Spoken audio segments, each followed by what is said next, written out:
Alright, our next episode is called The Dauphin. It's episode number 36, and it aired on February 18th, 1989. And it was written by Scott Rubinstein and Leonard Loudon now. Wow, it's a hard one to say, so I'm going to spell it for you. Mlodinow. You figure out how to pronounce that one. And it's directed by Rob Bowman. Okay, and plot-wise with this episode, the Enterprise is transporting Salia and Anya to Daled 4.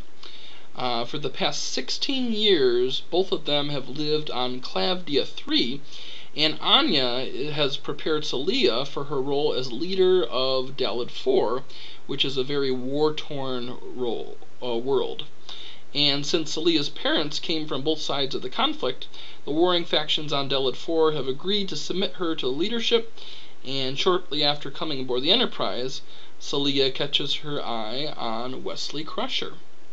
Now, later, as part of the official tour, Worf takes Anya to sickbay, and when Anya orders Pulaski to kill a patient who has an infectious disease, Pulaski refuses, and Anya transforms into a large beast and is intent on doing the job herself, to the obvious surprise of everyone else in sickbay.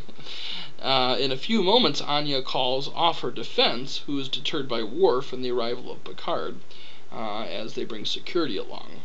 So she changes back to an old woman, and security escorts Anya back to her quarters, where she discovers Salia is not there. Now, a short time later, Picard and Anya find that Salia is lamenting the life ahead of her to Wesley, who is getting to know her quite well. Now, Anya immediately hauls Salia back to their quarters, and because of the danger Anya poses to the ship, Picard asks Wesley to stay away from Salia, much to Wesley's dismay. Now, while Anya is sleeping, Salia decides that she's going to take matters into her own hands and sneaks out and goes to Wesley's quarters. And just as they're about to kiss, as you can see in this picture here, Anya appears once again in the form of the beast. So Salia then changes herself into a beast and also challenges Anya. Now, after both return to their humanoid forms, Wesley is basically shocked and watches them leave. And he feels betrayed by Salia because he was led into thinking that she was a human. Now, when the Enterprise arrives at Daled 4, Salia tries to say goodbye to Wesley, but at first Wesley shuns her away for pretending. But then he races to the transporter room to see her before she leaves, after a little talk with Guinan. And Wesley watches in awe as Salia changes to her primary form, which is a shimmering statue of light. And the transporter beams her to the surface of her planet, and that's the end of the episode.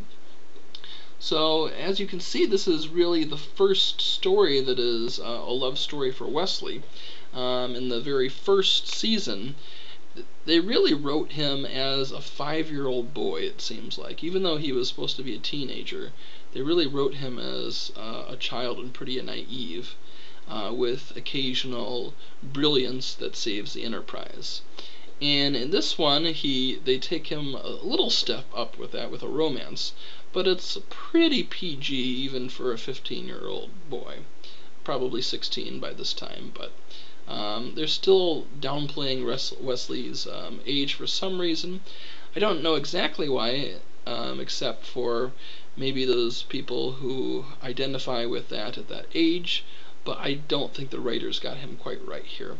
The other criticism I really have is when Wesley takes Salia to his quarters, he gives her a bowl of chocolate, some chocolate mousse, and she takes a bite and says she likes it, and then they leave. Then they go to 10 forward, and she gets some more chocolate from Guinan, and Salia doesn't have any of it at all. Now, I don't know if Wesley was just naive about her not being human, but that should be the biggest clue of them all, that Salia is not eating that chocolate, and what human female would resist that kind of chocolate? That's beyond me. I still scratch my head whenever there's somebody who tells me they don't like chocolate. By the way, comment below if you're somebody who doesn't like chocolate.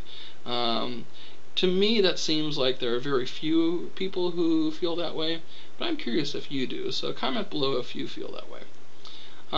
With this episode, some of the writers, the director Rob Bowman, he felt like he was hindered a little bit because they were trying to do this show very cheaply, and didn't like the fact that they had to kind of make the costumes pretty cheap, almost like they did on the original series, not quite to that degree.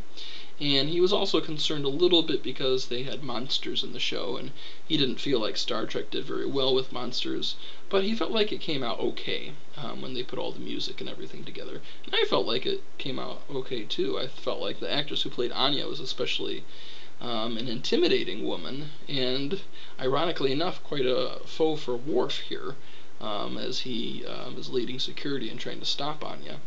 But then at the end you can see the other side to her, and that she was just trying to protect Salia, if not going definitely overboard with it.